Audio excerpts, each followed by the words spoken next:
Now that you're comfortable with the main building blocks of a balance sheet, let's go through and understand the main items that make up the P&L, or income statement.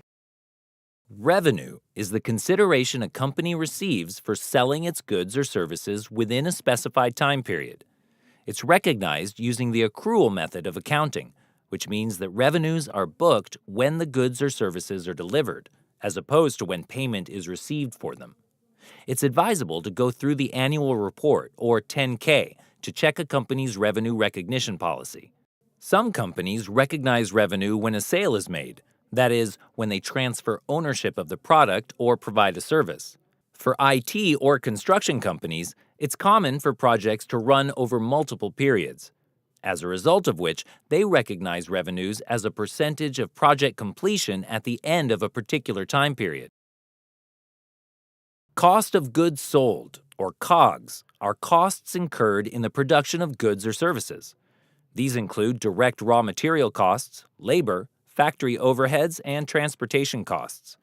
For a manufacturing business, raw materials are a major component of COGS, which are impacted by the type of methodology used to value closing stock. The two most commonly used methodologies are first in, first out, or FIFO, and last in, first out, or LIFO. Let's explain this in more detail with the help of an example. Say a company manufactured 100 laptops at a cost of $1,000 per laptop and sold 80 of these at $1,100 per laptop in 2015.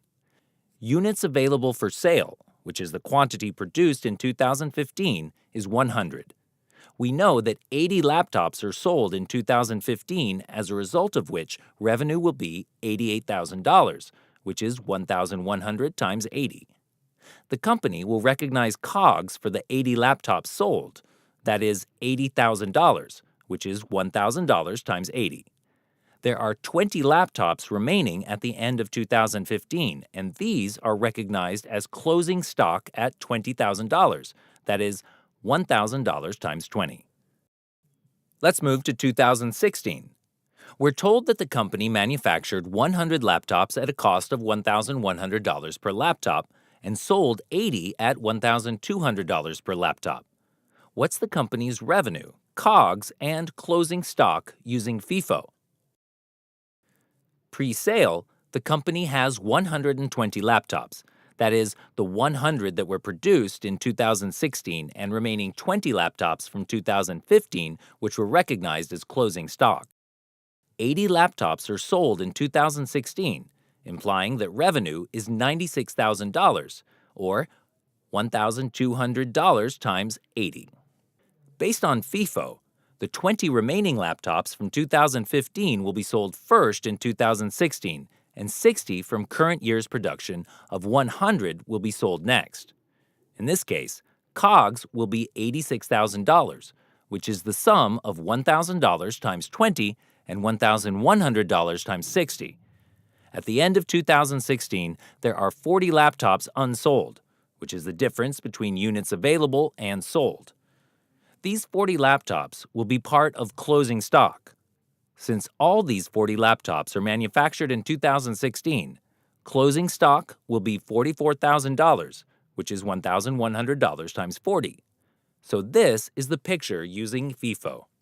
How would 2016 numbers be impacted if the company used LIFO instead? Well, if the company followed LIFO, then the 80 laptops produced in 2016 will be sold first. In this case, COGS will be $88,000, which is $1,100 times 80.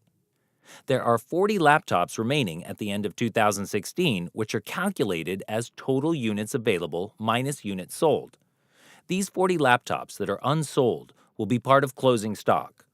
Since 20 of these are manufactured in 2015 and 20 in 2016, closing stock will be $42,000, which is $1,000 times 20 for the 2015 production, plus $1,100 times 20 for the 2016 production.